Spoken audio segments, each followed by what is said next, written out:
Stop! Stop! Faut arrêter le massacre! La semaine du Barça est cataclysmique! La défense, on n'en peut plus! Et le milieu de terrain, De Jong, Olmo, Fermin, y a rien de plus déséquilibré! En 4 jours, le Barça a quasiment perdu la Coupe d'Espagne et a perdu la place de leader du championnat. Parce qu'à un moment donné, il va falloir se le dire et se poser les bonnes questions. Mais avec une défense comme ça, le Barça ne gagnera jamais la Ligue des Champions. Parce que même si le club a une forte puissance offensive, bah des fois il y a des jours où ça rentre pas. Comme aujourd'hui. Mais dans ces moments-là, il faut savoir ne pas subir à chaque occasion subie. Et à chaque occasion créée par l'adversaire. Le Barça est obligé d'en encaisser 2, 3 par match.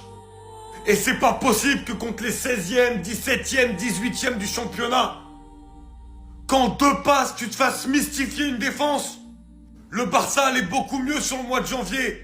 Mais même quand il n'y avait pas Pedri, parce qu'on avait quelque chose au milieu. On avait De Jong Casado, on avait De Jong Bernal, on avait un autre milieu capable de défendre comme De Jong. Mais quand tu mets De Jong avec 2 numéros 10, au milieu il n'y a plus aucune emprise. Donc tu as des joueurs qui vont se marcher dessus devant, et dès qu'il va y avoir des occasions en contre-attaque, bah tu te liquéfies. Avec des latéraux qui sont hauts, donc la plupart du temps, il reste que les 2 centraux, et tu te retrouves dans un raz-de-marée en contre-attaque. Et tu es complètement submergé. On va se le dire, avec une défense comme ça, et aussi peu de contrôle au milieu de terrain, le Barça ne gagnera rien.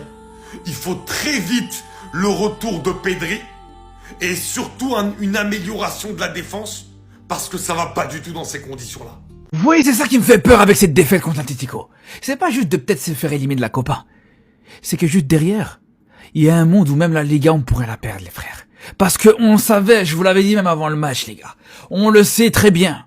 C'est la meilleure chose pour les motiver, ceux-là. C'est la meilleure chose. Ils ont vu le Real Madrid, ils ont vu le Barça se faire taper 4-0. Mais c'est la meilleure chose pour les motiver juste derrière.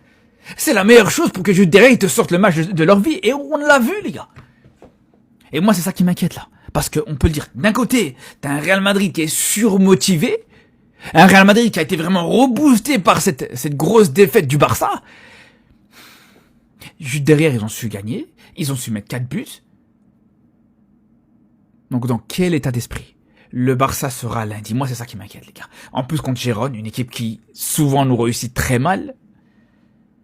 Sur le match aller cette saison, c'était compliqué. Il y a 2 ans, aller-retour, ils nous ont tapé, on s'en rappelle très bien. L'année passée, c'était un petit peu mieux, mais voilà, on sait très bien à quel point, généralement, quand on se déplace là-bas, c'est pas forcément la chose la plus facile, les frères. J'espère me tromper. Non mais moi je vous le dis, arrêtez de me parler de Ligue des Champions, de Liga, de ce que vous voulez, parce que même un 15e de championnat, on n'arrive pas à le battre, frérot. Même un 15e. En fait, au bout d'un moment avec cette équipe, je commence à péter un plomb. Les joueurs, faut leur dire leurs 4 vérités en face. Là, ça fait quelques matchs, vous êtes nuls. Vous êtes nuls. Vous proposez plus rien, on compte que sur les individualités. Quand il n'y a pas Pedri, on dirait on est Mallorca, mon frère, au milieu. On a 45 000 occasions, on en met une sur 40 000. Devant, il se passe plus rien, on rate énormément de choses, on rate des ballons. Techniquement, ça devient très très juste pour certains joueurs. Rafinha, je vais même pas le critiquer, il revient de blessure. Première mi-temps, il met un poteau, il met quelques frappes. Il a fait son job. Yamal, celle-là, tu dois la mettre, frérot. Non, on parle de ballon d'or et tout. On doit être exigeant vers toi. Celle-là, tu dois la mettre. Ça, Messi, il t'en mettait 15 tous les matchs. Je veux pas te comparer à Messi, mais au bout d'un moment, t'es devant la cage, frérot. Tu peux pas tenter une pichenette ratée. Juste derrière, tu rates un penalty sur le poteau alors qu'on avait l'occasion de mener 1-0 juste avant la mi-temps, je crois. Ça fait beaucoup. Là, sur ce match, Yamal, ça fait beaucoup. C'est un crack, hein. Ça reste mon joueur préféré, les gars. Je vais pas remettre son niveau en question. Mais il y a certains domaines où il doit encore progresser. Et on l'a vu encore dans ce match. Il y a des domaines où il doit progresser. Des fois, il doit jouer plus simple. Avec les extérieurs, il y a beaucoup d'extérieurs ratés. Il doit jouer plus simple. Mais franchement, ce soir, on n'a rien vu. On n'a rien vu encore une fois. On se met à rater des penalties au lieu... Maintenant, c'est plus des occasions qu'on rate, les gars. Maintenant, c'est des penalties qu'on rate. Bah voilà, les gars. Quand tu rates des penalties, quand tu rates des occasions valables, tu te retrouves à perdre. C'est tout à fait normal de perdre quand tu rates des actions comme ça. Je comprends pas les gars, est-ce que c'est moi qui connais pas le football ou est-ce que le football a vraiment changé à ce point? Il y a pas faute les gars, regardez, est-ce qu'il y a pas faute? Il ne peut pas ne pas avoir faute, regardez, c'est tellement évident. Sur tous les angles, il y a faute, les gars. Sur tous les angles. Comment ça ne se siffle pas? C'est le deuxième but de Girona, les gars. Comment ça, ce n'est pas sifflé? Juste à un moment donné, les gars, il faut voir la réalité en face. Si on va se permettre de rater, on va tout simplement perdre. C'est évident et c'est simple, les gars. Il faut pas sortir de je sais pas où pour le comprendre. Quand on rate, tu vas perdre. Et c'est tout. Pourquoi c'est Yamal qui tire le penalty? Non, expliquez-moi, moi je veux savoir.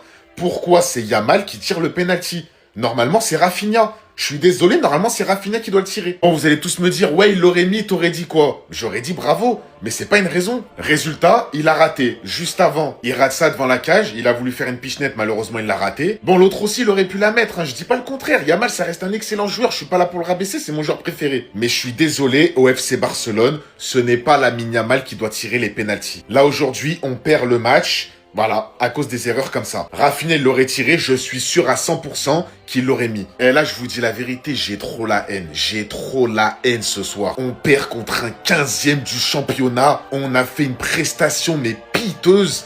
Mais balourd, frérot, 0 sur 10. Croyez pas que je vais mettre que la faute sur Yamal, hein. Pas du tout, pas du tout. Il y en a, je parle même pas d'eux tellement. Tellement je pourrais dire des dingueries, il y en a, je parle même pas d'eux. Mais Yamal, je suis obligé d'être plus dur avec lui qu'avec les autres. Parce que quand on parle de ballon d'or, on parle de meilleur joueur du monde, les actions comme ça, faut les mettre, s'il te plaît, frérot. Tu peux pas rater ça, c'est là où il doit progresser. Alors oui, statistiquement, il est bon, il a des buts, il a des passes D, mais c'est dans les moments comme ça que j'ai envie de te voir sortir du lot.